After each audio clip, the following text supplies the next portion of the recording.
Hello, I'm Severin Suzuki speaking for ECHO, the Environmental Children's Organization. We're a group of 12 and 13-year-olds trying to make a difference. Vanessa Seti, Morgan Geisler, Michelle Quigg, and me. We've raised all the money to come here ourselves, to come 5,000 miles to tell you adults you must change your ways. Coming up here today, I have no hidden agenda. I am fighting for my future. Losing my future is not like losing an election or a few points on the stock market. I am here to speak for all generations to come. I am here to speak on behalf of the starving children around the world whose cries go unheard. I am here to speak for the countless animals dying across this planet because they have nowhere left to go. I am afraid to go out in the sun now because of the holes in our ozone. I am afraid to breathe the air because I don't know what chemicals are in it. I used to go fishing in Vancouver, my home, with my dad, until just a few years ago we found the fish full of cancers. And now we hear of animals and plants going extinct every day, vanishing forever. In my life, I have dreamt of seeing the great herds of wild animals, jungles and rainforests full of birds and butterflies. But now I wonder if they will even exist for my children to see.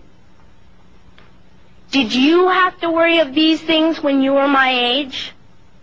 All this is happening before our eyes, and yet we act as if we have all the time we want and all the solutions. I'm only a child, and I don't have all the solutions. But I want you to realize, neither do you. You don't know how to fix the holes in our ozone layer. You don't know how to bring the salmon back up a dead stream. You don't know how to bring back an animal now extinct. And you can't bring back the forest that once grew where there is now a desert. If you don't know how to fix it, please stop breaking it.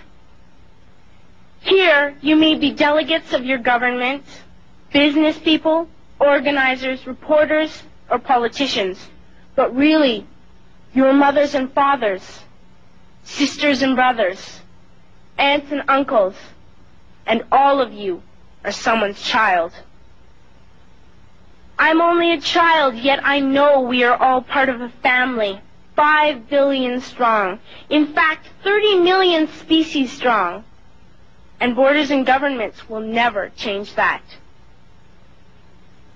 I'm only a child, yet I know we are all in this together and should act as one single world towards one single goal. In my anger, I am not blind, and in my fear, I am not afraid of telling the world how I feel.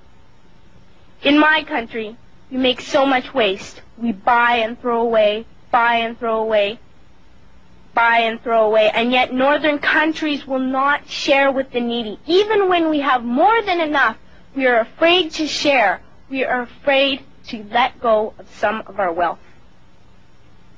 In Canada, we live the privileged life, with plenty of food, water, and shelter. We have watches, bicycles, computers, and television sets. The list could go on for 2 days. 2 days ago, here in Brazil, we were shocked when we spent time with some children living on the streets. This is what one child told us. I wish I was rich. And if I were, I would give all the street children food, clothes, medicines, shelter, and love and affection. If a child on the streets who has nothing is willing to share, why are we who have everything still so greedy? I can't stop thinking that these are children my own age, that it makes a tremendous difference where you are born. That I could be one of those children living in the favelas of Rio.